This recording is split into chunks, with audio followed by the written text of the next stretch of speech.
Hello दोस्तों। तो आज हम बात करने वाले हैं न्यूरॉन के बारे में।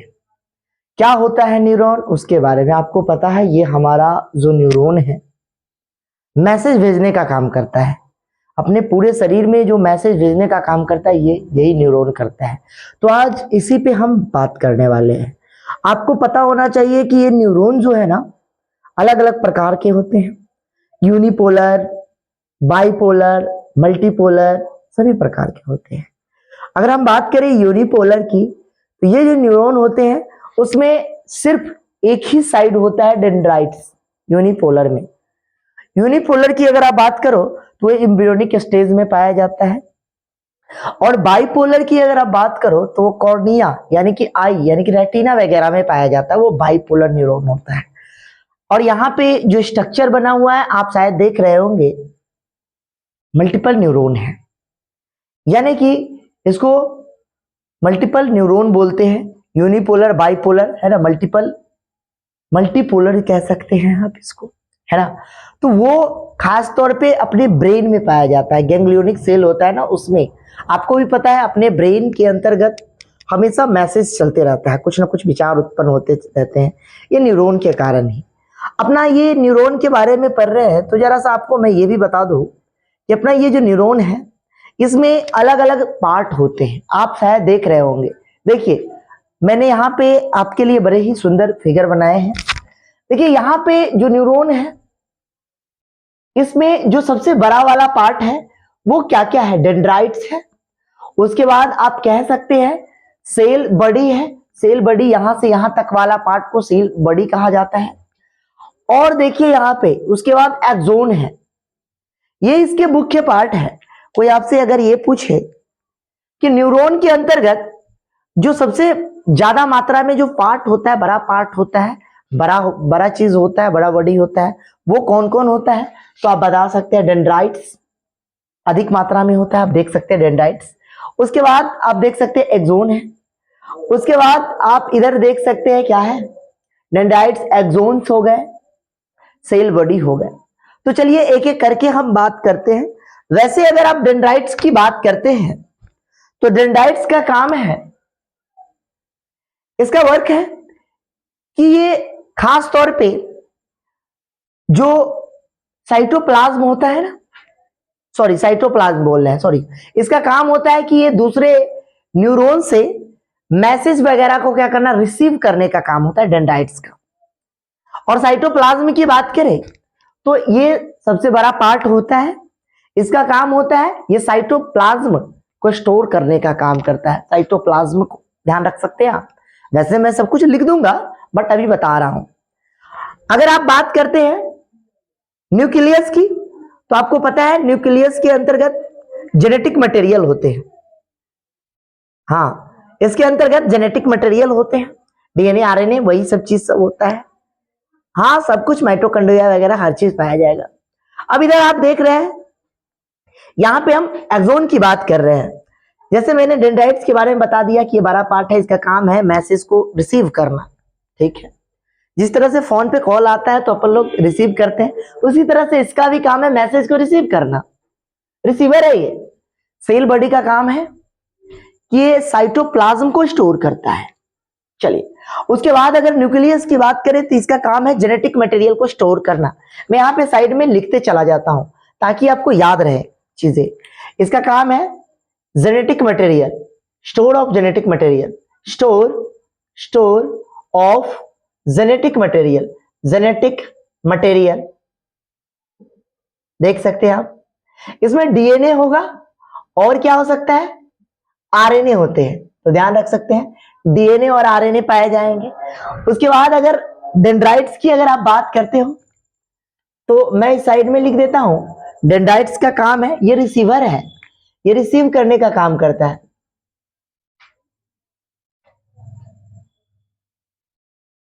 रिसीवर है ये, रिसीव करने का काम, किस चीज का, मैसेज को रिसीव करने का काम करता है, मैसेज को रिसीव करता है। और सेल बॉडी की अगर आप बात करते हो तो ये इसका वर्क होता है साइटोप्लाज्म स्टोर करता है। वैसे भी ये बॉडी का सबसे बड़ा पार्ट होता है। मैंने आपको अभी बताया ना कि अगर आपसे पूछे कि न्यूरॉन्स में सबसे बड़ा पार्ट कौन है, न्यूरॉन्स मेनली है ना, mainly large part covered in क्या लिख सकते हैं आप, लिख सकते हैं डेंड्राइट्स। मैं यहां पे लिख देता हूं एंस, है ना, क्या लिख सकते हैं, डेंड्राइट्स लिख सकते हैं आप। दूसरा नंबर पे सेल बॉडी लिख सकते हैं आप। तीसरा नंबर पे आप क्या लिख सकते हैं, एक्सोन लिख सकते हैं, एक्सोन। तो आप देख सकते हैं ये मेन है। अगर आप बात करते हैं नीचे, यहाँ पे ये डॉट डॉट स्ट्रक्चर आप देख रहे होंगे, ये निसेल्स ग्रेनुअल्स है। इसका काम है कि ये ग्रेनुअल्स को, छोटे छोटे जो रावेदार दाने की तरह है, उस चीज को ग्रेनुअल्स लाइक स्ट्रक्चर्स होता है, इसीलिए इसका नाम रख दिया गया निसेल्स ग्रेनुअल्स। सबसे पहले निसेल्स आपने देखा था, इसलिए इसका नाम पड़ गया निसेल्स ग्रेनुअल, यानी कि ग्रेनुअल्स लाइक स्ट्रक्चर, रावेदार था, इसीलिए इसका नाम क्या, किस तरह का था, रावेदार था, ग्रेनुअल्स स्ट्रक्चर थे, ग्रेनुअल्स स्ट्रक्चर्स आप ध्यान रख सकते हैं, ग्रेनुअल्स स्ट्रक्चर। अब यहां पे अगर आप देख रहे होंगे तो स्वान सेल है, स्वान बोलते हैं, स्वान बोलिए, जो भी कह लीजिए आप। इसका काम है कि ये माइलिन शीथ का फॉर्मेशन करता है। देखिए यहाँ पे मैंने क्या लिखा, माइलिन शीथ फॉर्मेशन, इसका मेन काम है माइलिन शीथ का फॉर्मेशन करना। अच्छा देखिए, जैसे ये नोड ऑफ रेनवियर है, सॉरी सचवान सेल है, इसका काम है कि ये ऐसे ऐसे इसके ऊपर ना बहुत सारा माइलिन शीथ का निर्माण करता है, इसी के कारण हो पाता है। ये देख रहे हैं आप, ऐसे ऐसे ऐसे, हाँ ये स्ट्रक्चर, यही तो है माइलिन शीथ, ये वाला, इसी को तो अपन माइलिन शीथ कहते हैं। अच्छा देखो यहाँ पे ये अंदर वाला जो पार्ट है एक्सोन है। दरअसल माइलिन शीथ और एक्सोन का अगर आप हमसे वर्क पूछोगे तो मैं आपको यही बताऊंगा कि इसका मेन जो काम है ना, ये मैसेज भेजने का काम करता है, वो भी स्पीड में, इलेक्ट्रिकल मैसेज भेजने का काम करता है माइलिन शीथ, है ना, इलेक्ट्रिकल मैसेज भेजने का काम करता है। अच्छा एक्सोन को, अच्छा ये जो माइलिन शीथ होता है ना, ये इंसुलेटेड होता है, कैसा होता है, इंसुलेटेड बोल सकते हैं, इलेक्ट्रिकल, है ना, फास्ट लिख सकते हैं, फास्ट ट्रांसमीटर होता है, फास्ट ट्रांसमिशन, इसके कारण फास्ट ट्रांसमिशन होता है। ये कैसा होता है जानते हैं, ये इंसुलेटेड होता है, इंसुलेटेड होता है, तो ध्यान रख सकते हैं आप माइलिन शीथ को। अच्छा एक चीज और, इतना सारा मैंने बात कर ही लिया, तो एक बात और भी आपको मैं बता दूं, ये जो एक्सोन है ना, एक्सोन का काम क्या है, मैं एक बार आपको क्लियर कर दूं। एक्सोन का काम है जो इलेक्ट्रिकल सिनेप्सिस होता है ना, जो इलेक्ट्रिकल मैसेज होता है ना, मैंने कहा था ना कि शरीर में दो तरह के मैसेज पहुंचते हैं, एक इलेक्ट्रिकल वाला सिनेप्सिस होता है और एक केमिकल्स होते हैं, इलेक्ट्रिकल और केमिकल।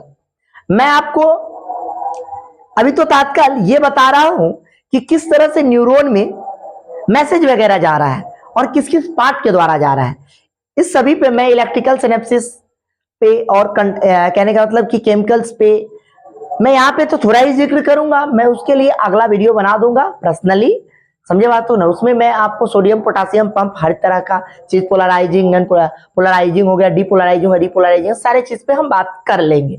अभी तात्काल हम एक्सोन के बारे में बात करते हैं। इसका काम है फास्ट इलेक्ट्रिकल सिनेप्सिस को ले जाता है,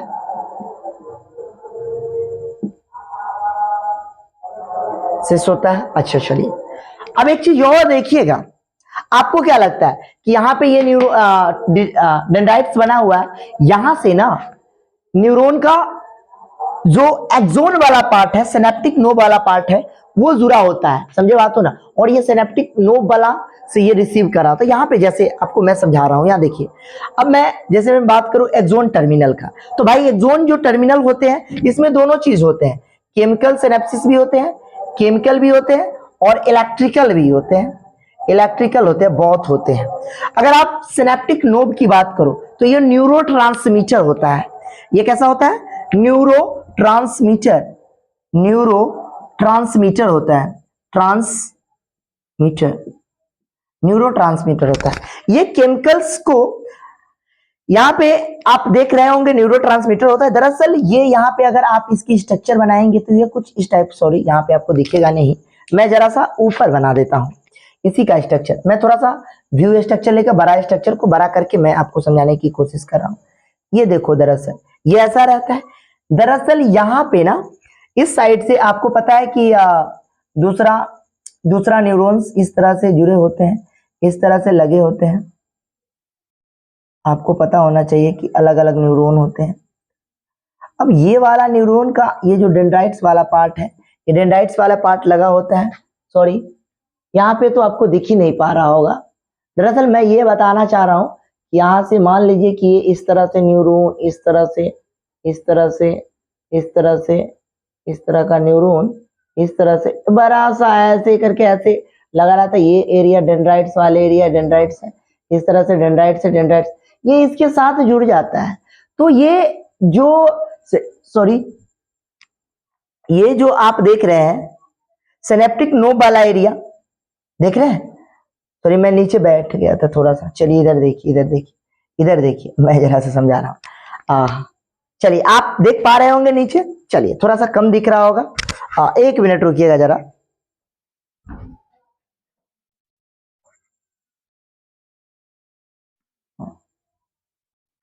यहाँ नहीं दिख रहा है, चलिए खैर यहाँ नहीं दिख रहा है, मैं इस साइड में बता देता हूं आपको। चलिए जैसे मैं मान लीजिए कि मैं क्या बोल रहा था कि ये वाला एरिया है।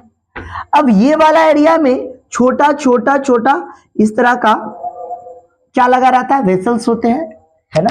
ये अपना क्या है, सिनेप्टिक नोब्स है, सिनेप्टिक नोब्स है, नोब है। अब यहाँ पे रिसेप्टर रहता है, इस तरह का रिसेप्टर रहता है, रिसेप्टर रहता है, रिसेप्टर रहता है। दूसरा वाला न्यूरॉन के जो डेंड्राइट्स होते हैं ना उसमें, अब ये रिसेप्टर ना इसके द्वारा यहाँ से क्या होगा, रिलीज हो जाएगा, रिलीज हो जाएगा। अब ये इस पे बाइंड करेगा ना, तो ये जो आगे का जो प्रोसेस है ना, मैसेज पहुंच पाएगा। तो ये पूरा के पूरा केमिकल्स, कहने का मतलब सिनेप्सिस चलते हैं, है ना। तो इस तरह से मैसेज का ट्रांसमिशन होता है, तो आप ध्यान रख सकते हो चीजों को। चलिए आगे हम बात करने वाले हैं। यहाँ पे मैंने एक चीज बात नहीं किया, node of Ranvier. Node of Ranvier क्या होता है, आइए देखिए। नोड ऑफ रैनवियर की बात करें तो ये 2 माइलिन शीथ होते हैं ना, उसके बीच के जो गैपिंग होते हैं ना, उसी को हम नोड ऑफ रैनवियर बोलते हैं। गैपिंग ऑफ 2 नोड्स, है ना, गैपिंग ऑफ 2, हाँ बोल सकते हैं माइलिन शीथ। गैप, गैप को कहते हैं, सीधे से एक शॉर्ट में लिख देता हूं गैप। चलिए अब हम बात करने वाले हैं, ये सारी चीजें आपको समझ में आ गई। मैं अब बात करने वाला हूं किस पे, आप चाहे तो इस चीजों को लिख सकते हैं, कोई दिक्कत नहीं है। चलिए अब हम बात करने वाले हैं कि आखिर किस तरह से, जैसे मैंने आपको अभी बताया ना कि आंख में बाइपोलर न्यूरॉन्स होते हैं, है ना। उसके बाद अगर हम बात करते हैं एम्ब्रियोनिक स्टेज में तो यूनिपोलर होते हैं। उस सब पे मैं एक बार लिख देता हूं, चलिए आइए मैं सारा चीज लिख देता हूं। चलिए आइए देखिए, आइए देखिए यहाँ पे मैं लिख देता हूं आपके लिए, आइए। चलिए देखिए यहाँ पे मैं क्या बोल रहा था, चलिए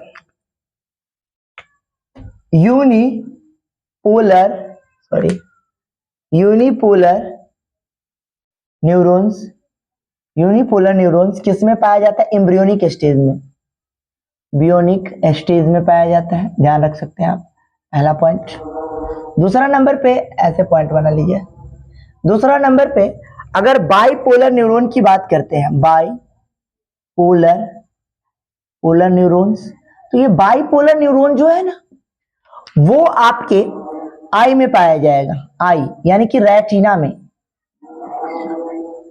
रेटिना में पाया जाएगा, आई के रेटिना में पाया जाएगा बाइपोलर न्यूरॉन। अगला अगर आप ध्यान दे रहे होंगे तो मल्टीपोलर न्यूरॉन है, मल्टीपोलर न्यूरॉन्स, ये आपके ब्रेन में पाया जाता है, क्रेनियम में, क्रेनियम यानी कि ब्रेन बोल सकते हैं, सेरिब्रल कॉर्टेक्स, सॉरी रल कॉर्टेक्स या ब्रेन बोलिए ना सीधा, ब्रेन, चलिए वही बात हो गया, ब्रेन में पाया जाता है। चलिए खास तौर पे ब्रेन में तो और भी मल्टीपल अच्छे खासे पाए जाते हैं, तभी तो आपको पता है कि ब्रेन में बहुत ज्यादा गैंग्लिया पाए जाते हैं, मिलियंस ऑफ गैंग्लियंस। चलिए अब अगर हम बात कर रहे हैं, इसकी बात हम कर लिए, अब हम बात करने वाले हैं न्यूरॉन्स के जो ट्रांसमिशन होते हैं ना, वो अलग अलग तरीके से होते हैं। तो इसमें डिवीजन के आधार पे, समझा तो ना, अगर हम न्यूरल सिस्टम की बात करते हैं, डिवीजन के आधार पे इसको दो भागों में बांटा गया है। तो वो दो भाग क्या, ह्यूमन न्यूरॉन्स की मैं बात कर रहा हूं। दो भागों में कौन कौन बांटा गया, चलिए एक एक करके हम बात कर लेते हैं। ओके, चलिए आइए, चलिए यहां पे मैं आपको लिख देता हूं, इसको जरा मैं मिटा देता हूं। आइए आइए देखिए, ह्यूमन न्यूरॉन के बारे में बात करते हैं। ह्यूमन न्यूरॉन, ह्यूमन न्यूरॉन, आइए बात करते हैं। देखिए, अगर आप बात करेंगे ह्यूमन न्यूरॉन के, तो ये it is divided into two part, ध्यान दे सकते हैं। इट इज, देखिए ये आप ऐसे कर सकते हैं, it is divided into two part. Two part, दो पार्टों में इसको हम बांट सकते हैं, देख सकते हैं। मैं एकदम कहने का मतलब सही से लिख रहा हूं। चलिए, सॉरी थोड़ा सा टेढ़ा हो गया, एक मिनट एक मिनट एक मिनट एक मिनट एक मिनट एक मिनट। चलिए, अब देखिए यहां पे आप देख रहे होंगे, it is divided into two parts, two parts है ना। चलिए मैं यहाँ पे पार्ट्स लिख देता हूँ। चलिए आइए बात करते हैं कौन सा दो पार्ट है। आइए देखिए, सबसे पहले तो हम बात करेंगे दो पार्ट जो है उस पे। एक CNS होता है, इधर आप देख रहे होंगे, एक CNS होता है और दूसरा क्या होता है, PNS होता है। CNS सेंट्रल नर्वस सिस्टम,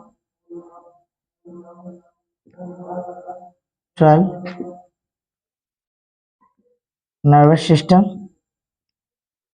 और ये क्या है, पेरीफेरल, हाँ peripheral nervous system,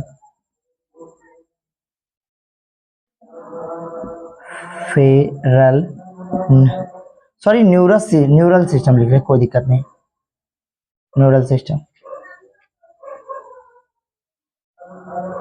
nervous system में लिखिएगा तो कोई दिक्कत नहीं है, कोई दिक्कत नहीं। चलिए ये देखिए पेरीफेरल, ये सारा चीज हम लिख सकते हैं। चलिए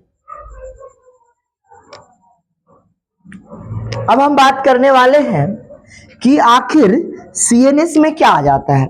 it is included from, it is included from brain and spinal cord. क्या क्या आ जाता है, brain and spinal cord, and spinal cord, ध्यान रख सकते हैं।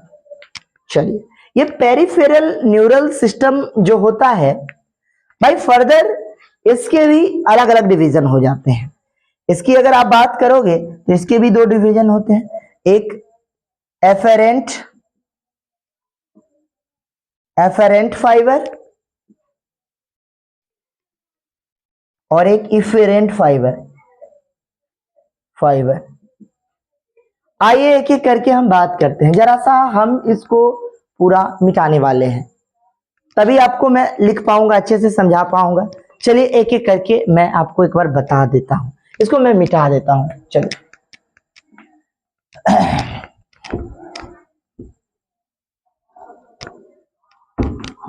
चलिए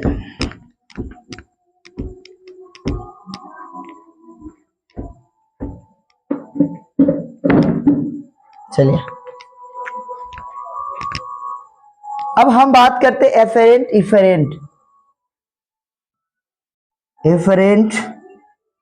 इफेरेंट फाइबर्स। आइए देखिए, अब आपको दिख रहा होगा कि अगर हम इफेरेंट की बात करते हैं तो इसके बारे में जरा सा लिख लेते हैं, क्या है ये एफेरेंट फाइबर। देखिए एफेरेंट का मतलब क्या होता है, लेकर आने वाला, वो फाइबर्स, यानी कि ये इसका काम क्या है, एफेरेंट का खास तौर पे ये मैसेज को क्या करता है, लेकर आता है। इफेरेंट लेकर जाता है, ये क्या करता है, टुवर्ड, है ना, toward the message, toward the, ऐसे लिख लेते हैं।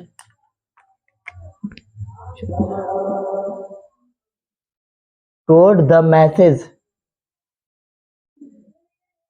टुवर्ड द मैसेज, मैसेज को ये किसके थ्रू लेके जाता है? बॉडी ऑर्गन टू ORGN, और हाँ टुवर्ड द मैसेज ट्रांसमिट करता है। क्या करता है? ट्रांसमिटेड,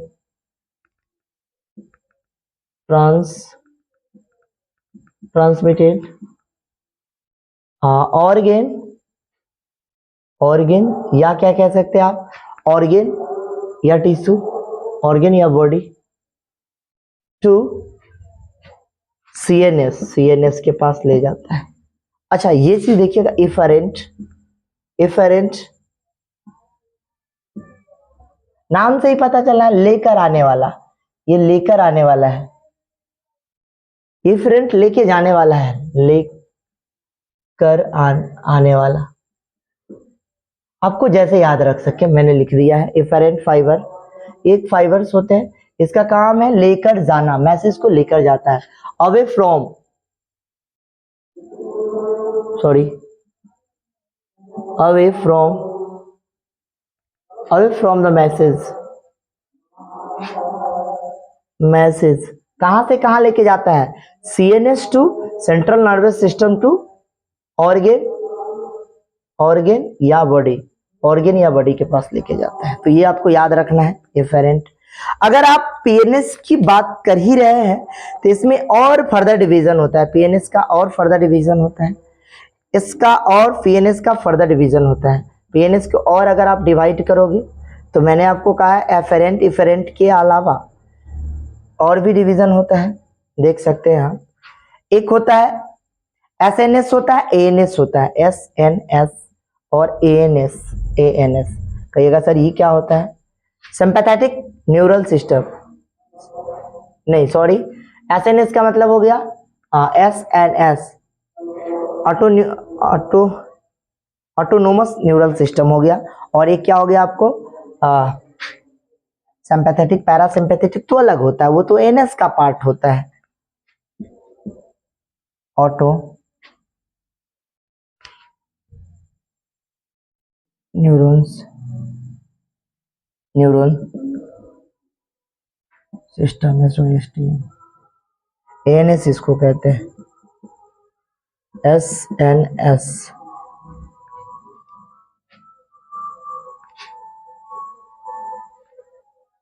इसके अंतर्गत दो तरह का चीज होता है ऑटो में, एक सिंपैथेटिक होता है, सिंपैथेटिक, और पैरासिम्पैथेटिक,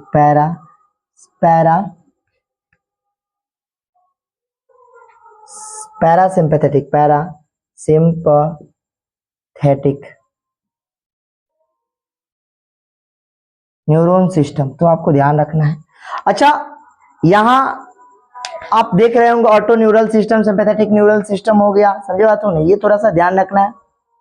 एक यहाँ पे जो मैं सिंपैथेटिक और पैरासिम्पैथेटिक की जो मैं बात कर रहा था, दरअसल आप ध्यान से देखिए, ये दोनों फियर यानी कि जब, यानी कि ये फ्लाइट एंड फायर, समझ रहे बात हो ना? फ्लाइट एंड फायर बहुत तेज से रिस्पॉन्स करता है जब डर वगैरह लगता है ना। जैसे मान लीजिए कि अचानक से किसी घर में या कहीं भी जंगल में आपने देख लिया, शेर को देख लिया, आपको वहां पे अब क्या हो जाएगा? डर सा लग जाएगा। तो इस कंडीशन में, समझ रहे बात हो ना, या किसी का एक्सीडेंट हो गया, कुछ ऐसा चीज हो गया, तो उस कंडीशन में ये हमारे हार्मोन एक्टिवेट होते हैं, सिंपैथेटिक और पैरासिम्पैथेटिक। तो आप सीधा सा बोल सकते हैं फियर के केस में, है ना, सिंपैथेटिक और पैरासिम्पैथेटिक, ऑटोनोमस नर्वस सिस्टम हो गया। देखिए sympathetic, sympathetic, sympathetic plus parasympathetic, sympathetic तथा पैरासिम्पैथेटिक हो गया। ये किस कंडीशन में करता है? ध्यान रख सकते हैं, फियर के केस में, डर, जब डर लगता है ना, फियर है ना, डर में ये हार्मोन अपने आप एक्टिवेटेड हो जाते हैं। तो इसको आप अच्छे से लिख लीजिए, चलिए लिख लीजिए,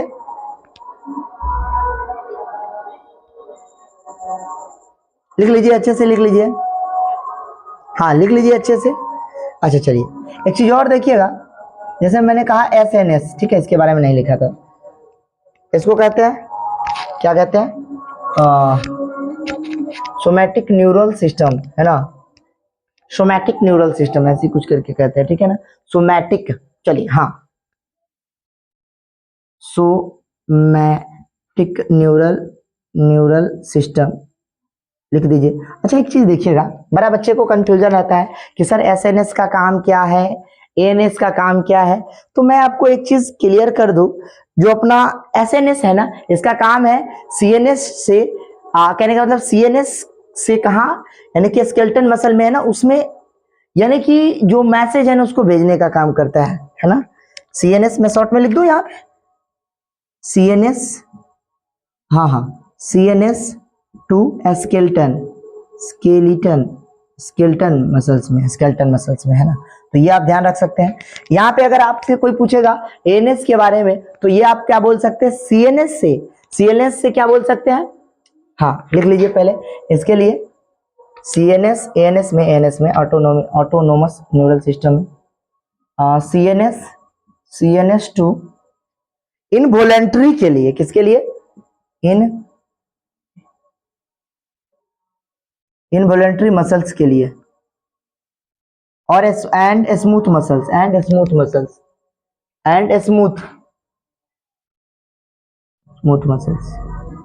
जैसे स्टमक का मसल्स हो गया ना, ये कैसे मसल्स है, स्मूथ मसल्स है, समझा तो ना। तो ये इनवॉलेंट्री, अच्छा है वॉलेंट्री और इनवॉलेंट्री का मतलब मैं आपको समझाता हूं। वॉलेंट्री का मतलब हो गया जिसपे हमारा ब्रेन का कंट्रोल हो, दैट इज वॉलेंट्री, और जिसपे हमारे ब्रेन का कंट्रोल नहीं हो, दैट इज इनवॉलेंट्री, है ना, अपने कंट्रोल में नहीं हो, उसको इनवॉलेंट्री कहते हैं। तो चलो बच्चे, मैंने आपको ये सारा चीज अच्छे से समझा दिया है, आप इस चीजों को अच्छे से कर लेना, और जो बच गया मैं अगले वीडियो में बात कर लूंगा, है ना। अगर किसी तरह से चीजें आपको कहने का मतलब कुछ नहीं समझ में आया तो आप हमें रिस्पॉन्स कर सकते हो, है ना, आप हमें कमेंट जरूर करें। चलिए ओके, धन्यवाद।